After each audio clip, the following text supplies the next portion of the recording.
I wasn't very organized this evening, and I apologize for that. It's tough when you get old, you forget these things. But are there other things that people would like to discuss tonight? Peter, I have a question. I have a question.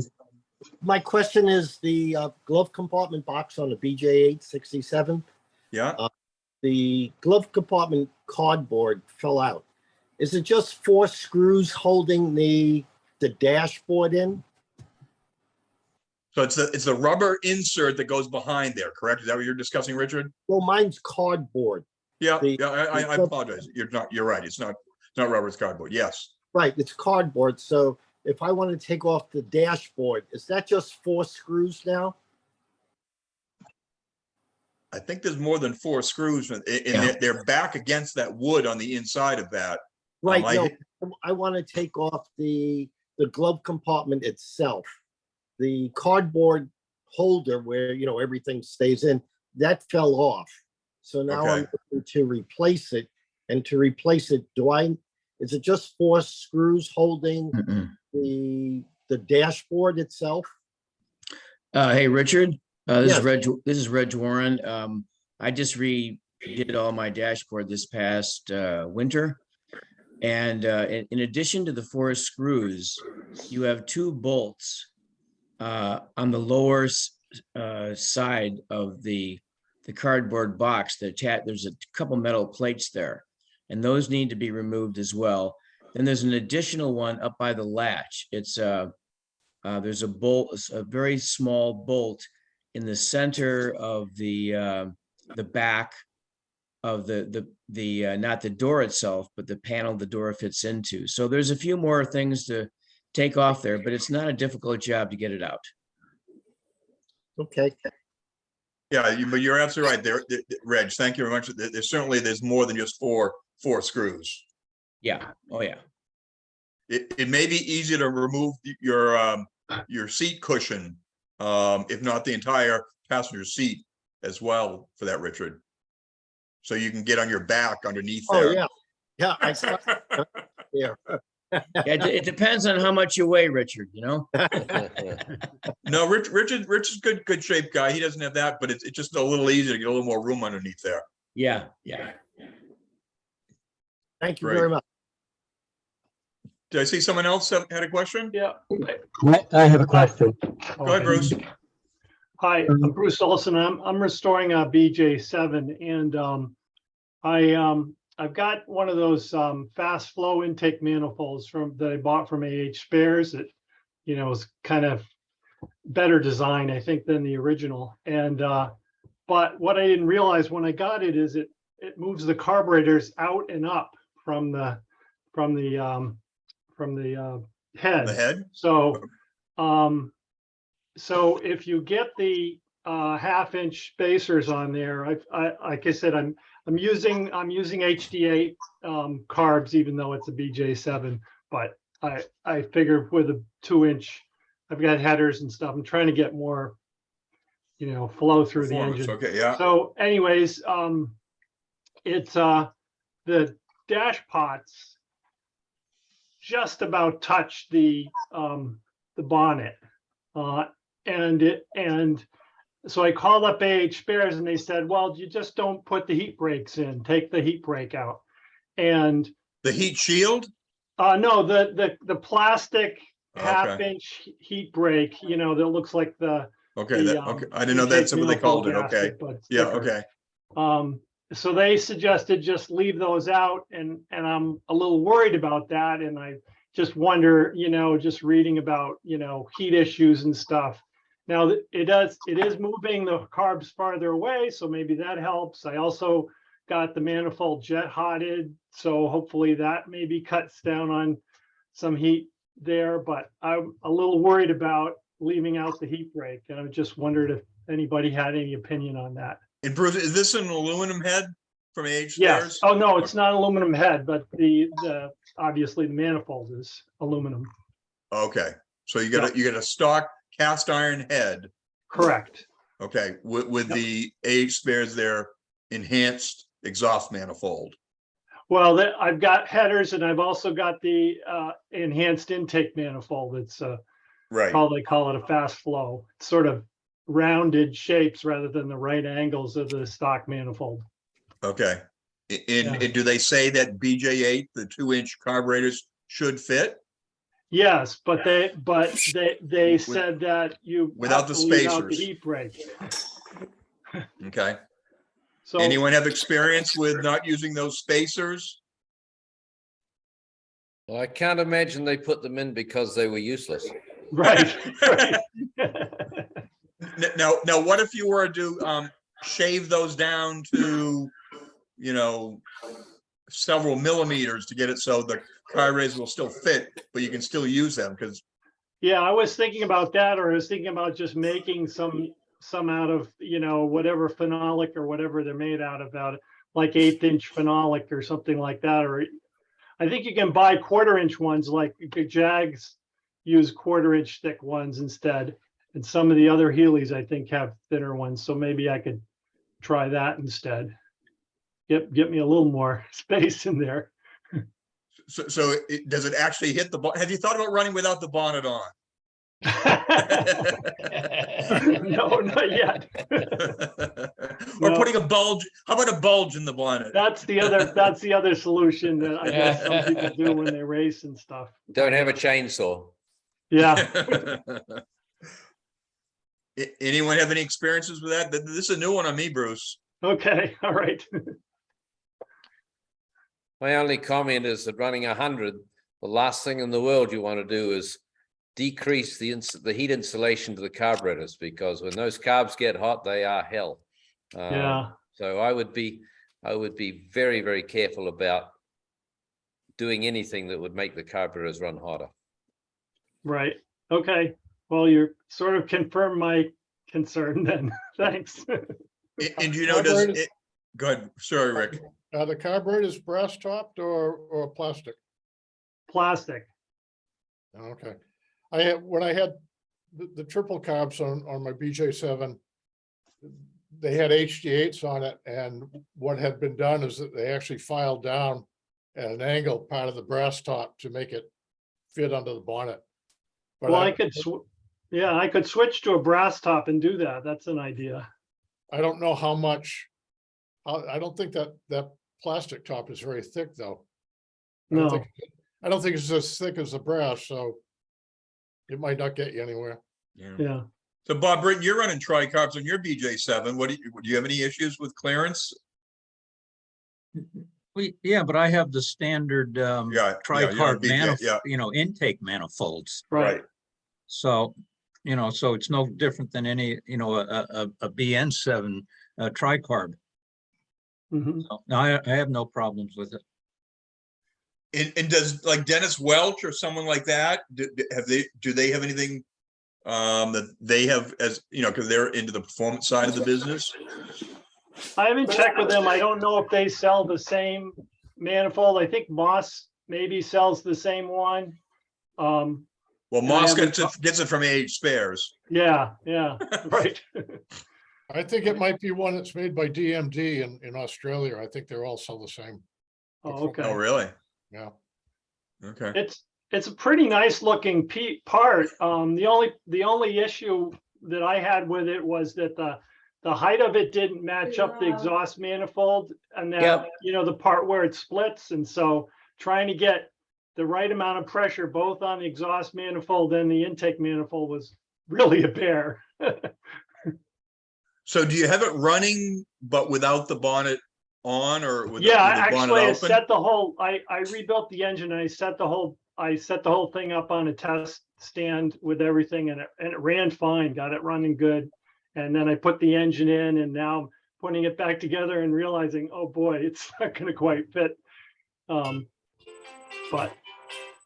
But is it so? Is it with it in the car? Does it run just with the bonnet open? Well, I haven't gotten that far yet on it, because I'm redoing the whole car, so I'm working on wiring now and everything. So Okay. yeah. The other possibility you might try, if you're not particularly interested in hood fit, is you can raise the back of the hood. There's some play in there on the hinges, and you can raise it up. I mean, that also helps your cooling for it exhausts the engine heat to some degree. Yeah. Now, how much does the engine rotate very much when it goes under load or you accelerate it? Does it, I've got new engine mounts on there and everything, but does it move very much in the engine compartment? Some, I mean, it's gonna move some, not, it depends on how good your mounts are, but if you get, Right. Right. you know, So are they new motor mounts? Yes, they are. Shouldn't move much, but Okay. it will move some, yeah, but Why is I don't think, it's not gonna move an I inch, I tuned it wouldn't down think. at your Right. request. But if I had like a 1/4 inch clearance, would that be enough, or does it need to be? I think that would be enough, because that's what mine had, Okay. you know. I mean, the other thing you might try is shave the motor mounts down a bit and drop the motor, 1/4 inch or so. It's not gonna make a big difference. That's a good idea, Okay. Rick. The joys of hot rodding. As soon as you start changing things around, you find out. Yeah, I'm learning that. Yeah. So Rick can tell you about putting a V8 in if you prefer that, Bruce. Right. Sometimes I think it's easier to put a V8 in than doing all the tuning and everything from a Healy motor. Yeah. Yeah, You can Okay. have a shop, put a bulb in there too, a little bubble. To give you clearance. Yeah, the other thing you could do, I mean, if it's depending on how desperate you are, you could also have the hood louvered. And make sure the louvers go up exactly where the spot is. Yeah, yeah. I mean, one of the problems with it, with the longer heat break is, or the bigger heat break is it's right near the dash pot is right near that seam on the bonnet, So it's sort of, it's right. I think in the front car, but it's right near that seam. So if it's closer to the center, there's more room there. but Rick has an idea there, because I do know on my 100, I have brass tops on my carbs. It gives me a little bit more clearance there with a louvered bonnet. Mhm. On I think it's the front carburetor that's a little tighter than the rear. Uh-huh. Do you have the old motor mounts yet? What's that? Do you have the old motor mounts yet? Do you still have your old motor mounts, Bruce? Probably. I don't tend to throw things out, so somewhere they're in a box somewhere. Well, they might be lower. Yeah. That's a good point. Yep. So is the engine back but the engine's back in the car, Bruce, right? Yes, it is. Yep. Okay. Yep. Yeah.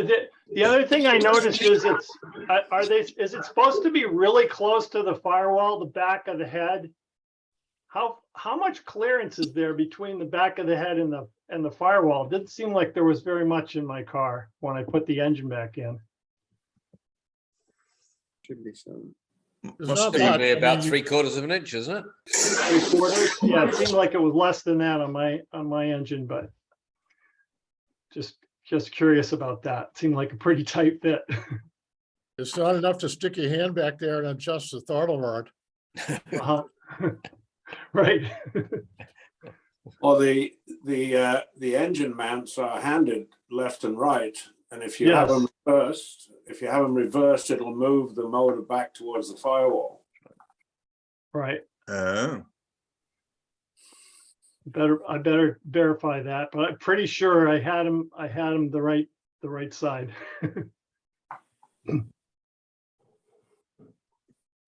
so Dave, I saw you just checked yours in your BJ8. What did you find?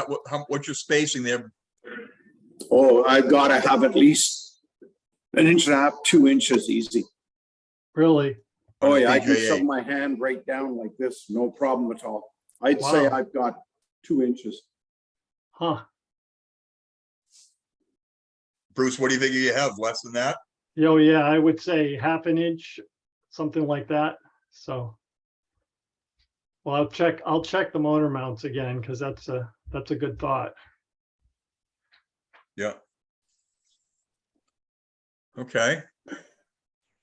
So Other Peter, questions? Please. I Hi, had Les. a question kind of related to Bruce's. I've got a 60 BT7, pretty standard. And I was thinking of replacing the HD6 carbs with HD8 carbs. And I was also thinking about the free flow inlet manifold. But I was wondering what was involved with it, what would need to change, and you know, what actually would that gain me from a performance perspective?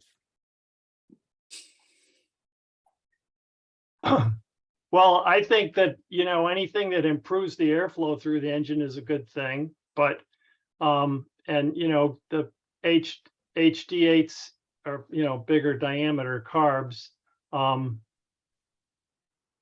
You're going to have the same problem I have, though, if you use the HD8s with that fast flow manifold, even I would think on your car as well with the clearance issue.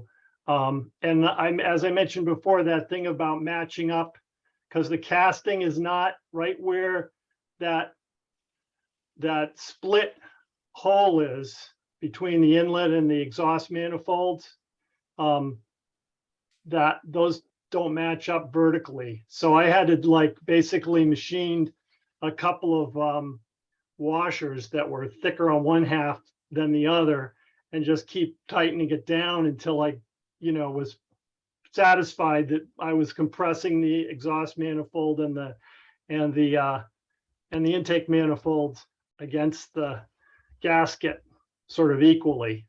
Okay, well, let's separate the issue though, and just talk about if I replaced HD6 carbs with the HD8 carbs, you know, on the existing manifold.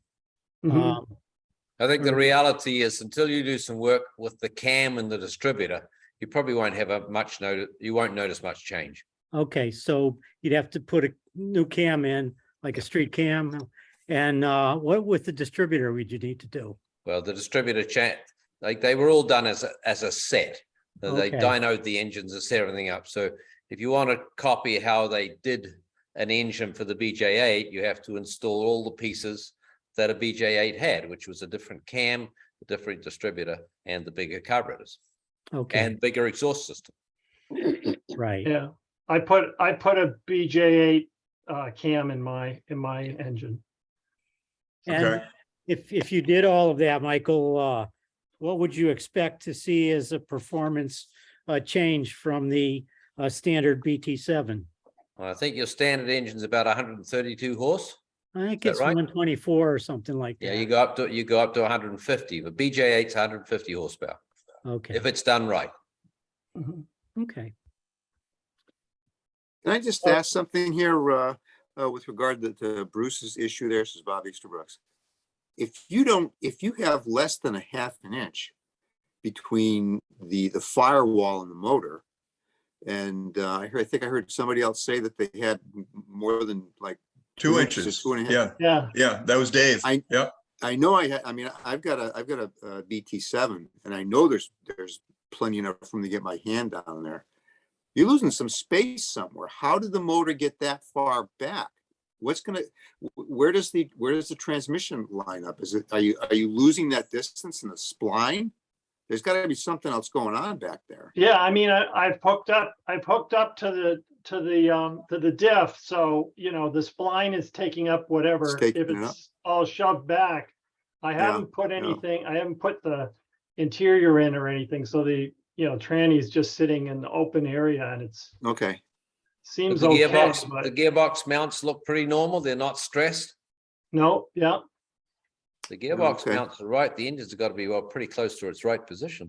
Right. Yeah. Now it is. Okay. I'll tell you that it's a Jule Jule Enterprises frame. So I don't know if that screws up. Yes.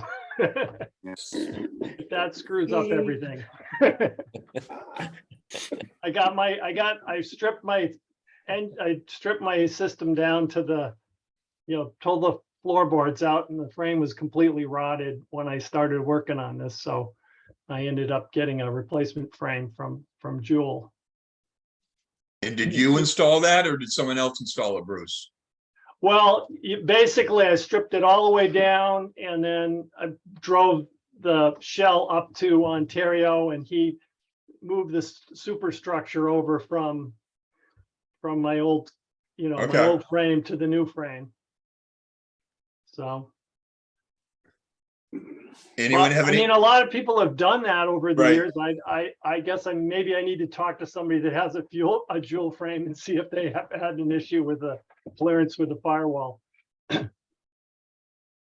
Anyone else on the call have any experience? I don't have experience with Jule frames. I mean, I certainly heard that a lot of people have replaced them through the years, but they're not still doing them any longer, are they? No, Martin Jansen passed away a few Right. years ago, I think. So I I'm think not his sure son that- is actually doing it now. They're still Oh, open. Martin's son is taking over. the Oh, okay. That's good. He was a good guy. Yep. We've had experience with several cars that have had dual frames under them, and a majority of them have had a problem with the clearance between the head and the firewall. Ah, Oh, okay. that's what Yeah. I'm talking about. Now we had one recently, and we had to relocate the engine mounts at the front of the motor to get it to get enough clearance. Oh, I also just noticed that AH Spares is offering a whole frame and chassis. It's a new offering. But it's not a Jule frame. No, it's their own. Yeah. Yeah. Okay. yeah. There's a Kilmartin also does it in Australia. But is Kilmartin still? Because I think there were some issues with them going out as Yeah, well. I don't know. I haven't heard anything about They're them. still in recently. business too. They Are they? Okay. the Kilmartins have agreed to continue working in the business while the new owners learn the ropes, I guess. Hmm. We were in England in the spring and I had a good look at the frames being offered by H Spares, and they looked really good to me. Really good. Well, the frames that are made by or supplied by Spares are made by a fellow in Wales, and Okay. we've been using those frames for 8 or 9 years now. Okay. What happened was when we put in another order with him, he said he couldn't supply them anymore because he'd signed an exclusive with Spares. Oh no. So now you've got to buy them either through Spares or through a head for Healey's. They both handle it. And we have had, I don't know, we probably had 8 or 9 of these frames out of the UK over the years. So, and they work very well. But Bruce, that doesn't help your problem. You're already invested in a Jule frame, so you got to go from here. But it sounds like no, that's really good input, and that I hadn't thought about that. And thanks, Bob, for telling me about your experience with the Jule frames. But it sounds like you may be checking those motor mounts and, Yeah. back with your old ones. That maybe give you some, hopefully some relief there with where you can get the engine lower and hopefully get it pulled forward. Right. Because it sounds like everything's fine at where you're mounted to the transmission and everything else. Mm-hmm. So, okay. Okay. Sorry, I wish we had a better answer for you, Bruce. Yeah, Well, would you say louvering the hood, Rick? Is that what was your comment? I said ball peen hammer to the hood. Oh. Right, yeah. Our experience with the dual frame and being close to the firewall, not all of the cars were like that, but most of them were. And the ones that were, the dimensions from the engine mounts to the transmission mounts were fine. The problem was that the firewall was too far forward, and it doesn't take very much. A half inch on the firewall too far ahead, and it throws everything out. Mm. Okay. Hi, Dana. I know you said you had some questions. You're looking for some questions regarding leather treatment for your seats? Yes, for some reason I can't get my face on the screen, but let me talk or try to talk. No, we can hear you fine. Okay, good. I have a BN1 that has blue leather interior. The seats need some help, looking for color to try to bring the color back, and also for good leather condition. Naming name brands. Any recommendations on leather conditioners? There's a product called Leather Reek that the Porsche community swears by in restoring old seats. It's called Leather Reek. I can send you the information. Okay, Nate. if you would, please, Bob. Yeah, it's I've used it on some of my interior. It's not inexpensive stuff, but it's and you really need to it's best if you can apply this in a warm condition. I mean, they actually tell you to apply it in the sunlight and then bag your seats with it, so it almost bakes it into it. But Okay. it does an incredible job of restoring dried old leather. Huh. It's Leather Reek. It's called Leather Reek. Leather something or other. Leather Reek. It's Leather Reek with- I have a quart of it out in my garage. I use it on all my leather. But you know what I do? I had some very firm seats in my Porsche, and what I would do is I'd bring them into my basement and put them next to my furnace, and then I would put this stuff on them, and then I would put black plastic bags on it and let it sit all winter. Really? Wow. Yeah, and it did a good job. So Stuff is spelled leather. Leather Reek. R-I-Q-U-E. It's leather and then it's leather, then it's with a Q-U. R-I-Q-U-E. Yeah, Q-U-E, Leather Reek, something like that. And you can only, Okay. and you can buy it on the I'm sure Amazon sells it. Amazon, yeah. What about restoring the color where it's worn?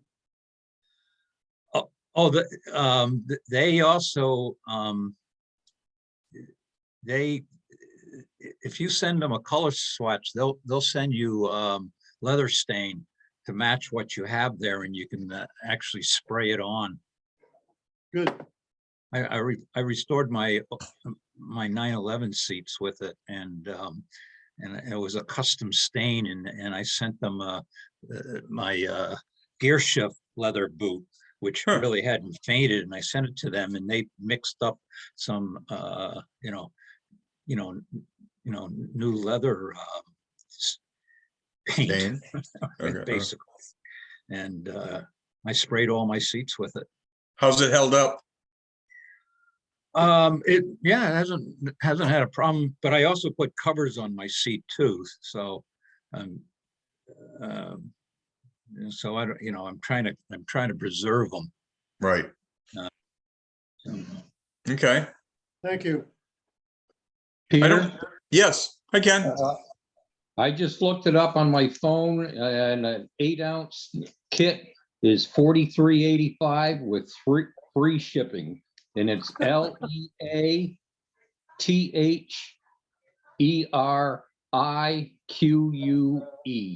Okay. There you go. Jeez. Look what you find out on this call. Yeah. Like I said, this stuff isn't cheap, but a lot of people swear by the stuff. That's good to know. Okay. You're supposed to knead it in with your hands, rub it in. In your warm basement next to the furnace. In other words, you're supposed to massage your seats. Inside the plastic bag, right? Well, you can get the Rejuvenator for about half that price. And have you used that, Rich? Right on Amazon, it's $19.99 is for the Rejuvenator, 8-ounce. The kit comes with, sponges and a brush and a cleaner. So if you don't need that, you probably get away with just the oil. Have you used it? No, I haven't used it, but the strap that holds my spare tire down is pretty It could use some rejuvenating. Couldn't we all? Yeah. Other questions this evening? And Peter, I sent in Hey, Jim. a question about adjusting the clutch, the choke on a BJ8, a 67 BJ8. Any help on? So what are you experiencing right now, Jim, with the choke? I'm just trying to set it to what we'd call normal. I've looked in all the manuals. I've looked on Moss. There's no directions whatsoever on how to adjust the choke. Okay. People got recommendations for Jim on adjusting BJ8 chokes? Yes, get somebody else to do it. I was going in that direction. Expect to spend a day. Yeah. Yeah, Bob Nicholson does a really good job with chokes. Okay. Yeah, at Britannic Motors in Avon, he does a really good job with Well, them. Yeah, Jim knows him. Yep. Yep. Okay. I'll go in that direction. Yeah, a number of us went to see him. He turned 80 last week and showed up. So Reg and Jim and Steve Bell and Ken Glidden were there. I think there were about a dozen of us there. Went over to see Bob on his birthday. He was appreciative of that. Yeah. So there you go, Jim. I guess go see Bob. Okay. You know, if is somebody else stepping in to take over his shop up there? Anybody know? Nope. Bob's gonna keep at it. Okay. He's not interested in retiring. All right, good. Okay. So, but Bob did say, like he's not doing big jobs any longer. 2 years ago, he chose not to rebuild the motor in my BJ8, and Bob Abbott did a great job for it. So I was very pleased with that. So so what are you doing with your motor? With yours, Bob? Does your motor need to be rebuilt? Yes, yeah, it does. And I'm interested in a stronger power curve for it. So that's one of the things that we'll need to be talking about. He's got the car up there now, but I couldn't, it's sat literally for 50 years. And so it's pretty frozen up, but yeah, it's gonna have to be pulled apart. And when they do that, I'm looking to do a stronger power curve on it. So we haven't discussed anything in particular with it. My engine sat for at least 50 years. And I found a guy to rebuild my engine in Holliston, Mass. Mm-hmm. He did a fantastic job. He does race engines and antique car engines. And I don't remember the name of the guy offhand, but I can get it to you. Come on, Rich. You need to know these sources. I gotta look at my phone. But I would also, Bob Eastbrooks, I would also talk to Bob Abbott too. Yep. Okay. Yep. I would be doing that. Yep. Okay. Yeah. That's just, we're at the very beginning stages of this. Literally it just left my driveway like 3 weeks ago. So, we're at the very cusp of all of this. So yeah. So this is Bob Eastbrook in Bob's got this car. You've had this car for many, many, many years, and starting to do a complete restoration on that. So he's going to we're going to through this form here, and then through our Healey exhaust notes, we're going to kind of track Bob's journey on getting his car restored over the next several period of time. So Bob did share with me some pictures earlier. So we'll be posting those up on the website and kind of following along as Bob goes down this journey of having his car restored by Mark LeBlanc. So Bob Britton, Bob works for Mark. So you got a good contact there too. Bob Easterbrook. That's great. I like that. Yeah. That's real good. Appreciate it. So how many cars do you have in the shop right now, Bob Britton? In Mark's? First of all, I wouldn't call it working for him. Okay, sorry. I go down and get my hands dirty, and but it's fun there. Boy, let me see. I mean, how many Healey's do you have these working on, or how many does he have in his shop? Well, I know, because when we were up there in the spring, he must have had a dozen. Yeah. Well, he has two that he's really working on full-time right now. He has Dave Bevins. Yeah, Bevins. He has another gentleman's, and I can't remember his name. He just got Art Harvey's carcass. Oh, really? Yeah. All right. I hope you're not on the phone for the call. It's being recorded, Bob. Yeah, Hey, but Bob, that engine company is ABT Machine Company in Holliston, Massachusetts. Okay. Yeah, they built a motor for my Mustang as well. They did a nice job. They didn't do my Okay. Healey motor, but they did a Mustang, a 289 for me a number of years ago. That's Rich, excellent. Thank you. Rich, Yeah, what's the name of that company again? ABT. Oh, okay, in Hollis. Holliston, Holliston. Oh, up on Holliston, 495. Mass. Yes. Oh, okay. I've heard Hollis. They really new engines well. It was great to work with them. Thank you very much. Appreciate that. I can give you their phone number if you want. If you've got it right in front of you there. Huh? If you have it right in front of you. 508-429-4355. Okay. Was it Mike Colombo? Don't remember offhand. But They also have an email address, abtmachine@yahoo.com. And the name I had when he did my motor, this was probably 15 years ago, built my motor on a 289 Mustang, was Mike Colombo.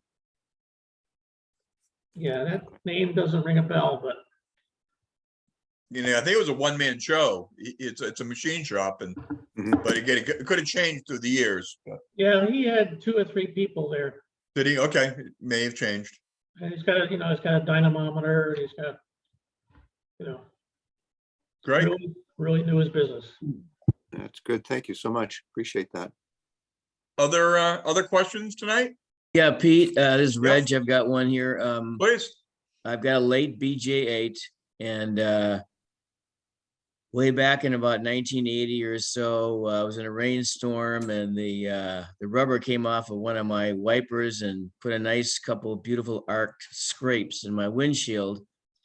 And it's one of those things where you can live with it, but now that I've finished almost all the other aspects of the renovation, I'm looking for somebody who can handle an install of a new triplex windshield on a BJ8. And so far I've found Brits Bits up in Portsmouth.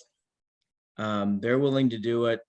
I'm down here in Hingham and, I don't mind driving up there and making a little trip out of it, but wondering if you guys have any resources more locally you know about. I recall there was a guy in Attleboro. Someone brought up this on a call maybe 6 months ago about someone replaced glass in Attleboro. Does that sound familiar with anybody? And a good, maybe not the case. And Richard, are you still on the call? Because no, I guess Richard's dropped off. Yeah, anyone have any recommendations on glass installers for BJ8s in Massachusetts?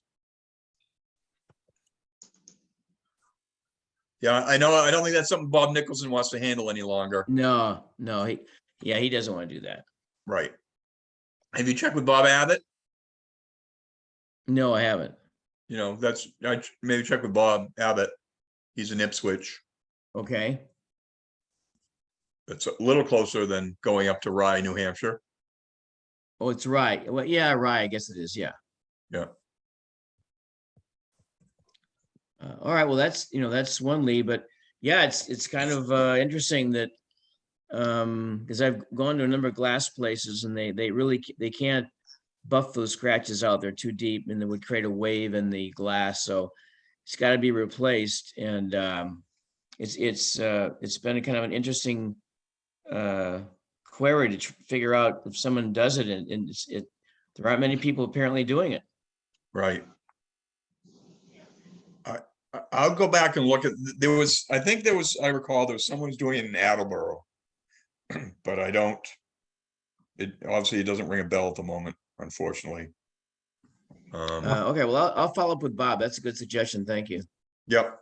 The hardest part is getting that bottom rubber strip back on. Yep. Oh yeah, there's a lot of little layers in there, and you know that a lot of those attaching screws and they're all going to be rusted in. You got to be drilled out. I mean, I don't think it's a pretty easy job. I mean, Brits Bits said they would take pretty much a full day to get it done. Yeah, I mean, I replaced the one on mine a couple of years ago. When I had my car painted, and I did it myself. But like I said, the hardest thing was I put a new rear, the rubber seal. I wish I had just left the old one on. Yeah. It seems like something people like to avoid if they can. Yeah. Okay. I know Mark Levine can do it. I mean, he's done it on 2 Healeys, recently, that he's restored. But that's in Ringe, New Hampshire. Yeah, I don't know if it's worth driving the car all the way up there to have him do it, but or whether he has time to do it either now. Yeah, exactly. So, Reg, is this kind of like a winter project you're looking for? Well, if I've got to travel with the car, I'd probably want to do it in the fall or spring, and then just spend a night or 2 up there and let the work get done and bring it back. So I'm flexible on that. I'm just trying to find someone who wants to do it and who has experience doing it. Yeah, I tried Bob Abbott and see if that's a possibility, or if you can make an overnighter out going up to Rye, New Hampshire. That's not that bad. Right. No, that'd be, that's a fun trip. We'll do that. Yeah. All right. Well, thanks for, I wish I could help the you. group think about that. Great. Yeah. Okay. Anything else before we close? Peter. Hi, Dutra. Does anyone have any word of advice or a cause for one's driver's door flying open while on the highway?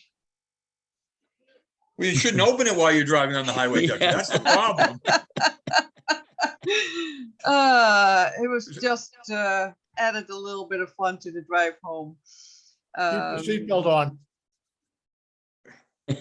So Dutra, the shut plate, in terms of where the door attaches to the B pillar, is that tight? Because I had an instance with my 106 where that would loosen up on me, and you'd have to get your hand in there behind not when it's running, obviously, but get your hand in behind on the B pillar to tighten that up, and I would find that would loosen up. That was on my 106, which I think has the same latching mechanism that you would have on your BT7. Okay.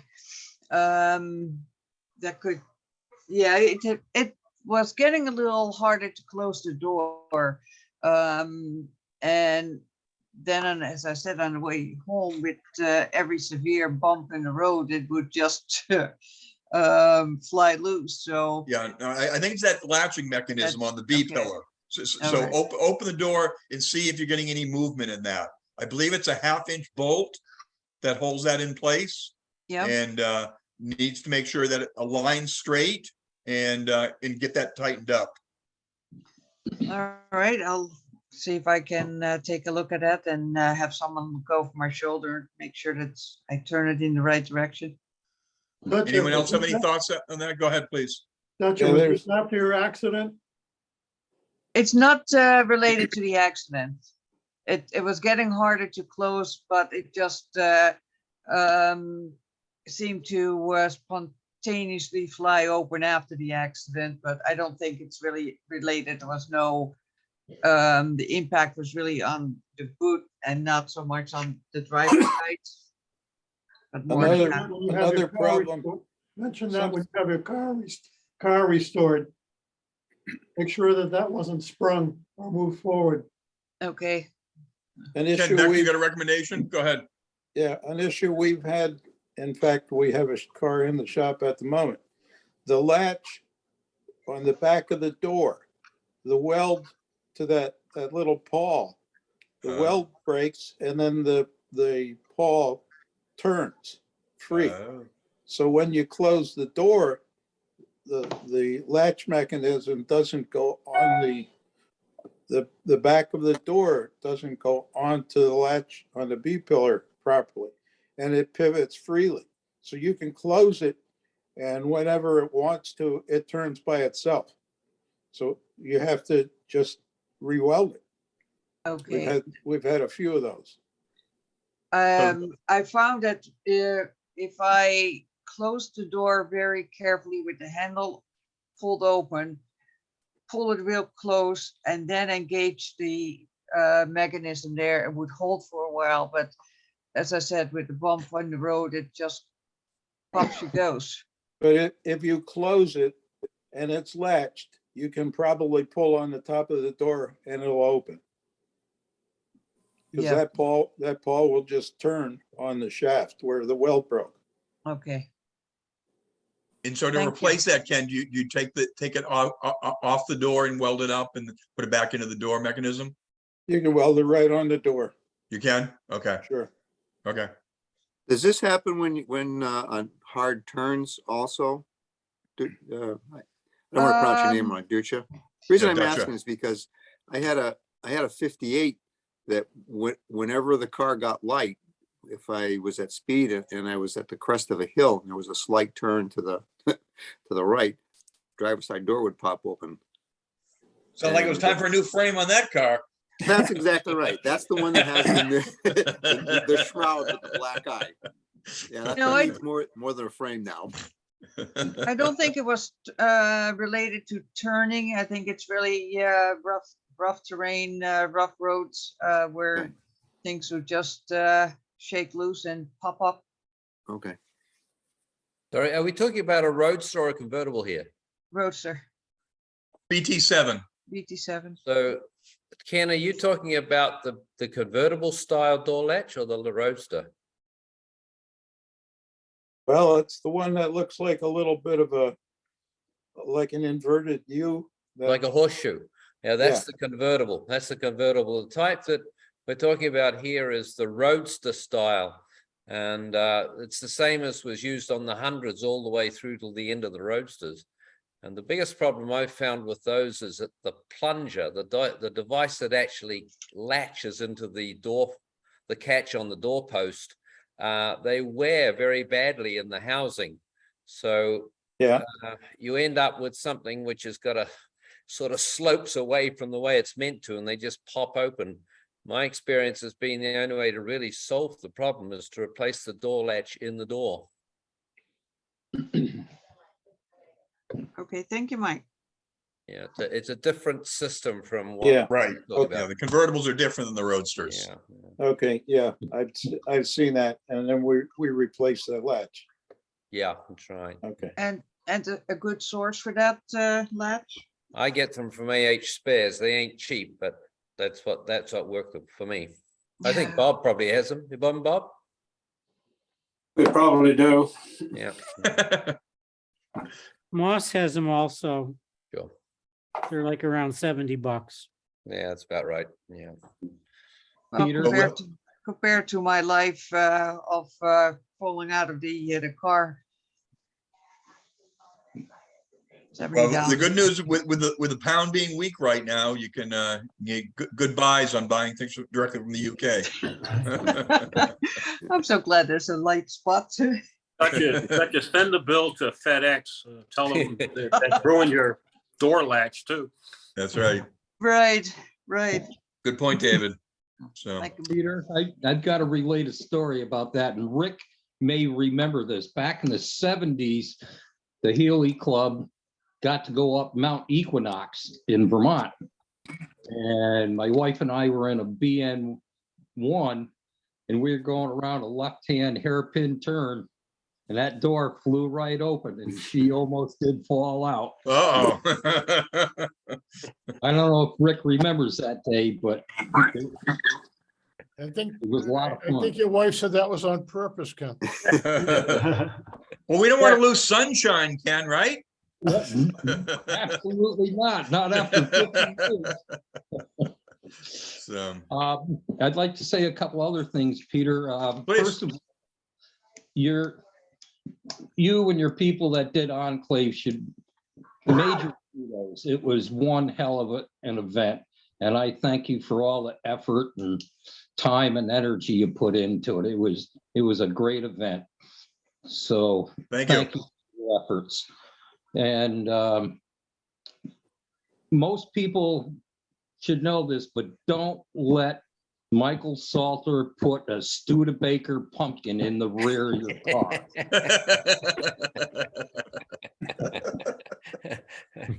I'm just looking for another one, actually, Ken.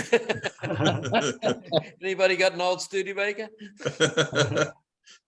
And the last thing I have, I don't know how many people can do it, but the service for Bill Wood is this Sunday, October 16th. Okay. At 2 p.m. And it's at the Riverside Cemetery in Egremont, Massachusetts. It's only about, I would say, 2 miles from the Woods house. And there will be a reception at Bill and Lynn's house afterwards. Is that on a, do you have a website for that or a link for that I can send that out to everybody? I've got it, Peter. I have it. It's on our Facebook page, but I'll send you the. Okay. Thanks. Yeah. Thanks, Rick. Yep. Okay. Thanks for letting us know that, Ken. Yep. Okay. Well, thank you all for joining us this evening. So our next call will be on the 14th of November. And look forward to a lot of interesting projects moving forward as we get ready now into the November timeframe. And hope everyone's doing well. And if you have any other questions along the way, please free to send me an email and we'll make sure to address them on the 14th of November. So thank you all. Have a good night. Thank you. Thank you. Thanks, Peter. Thank you. Bye-bye. Thanks, everybody. Bet.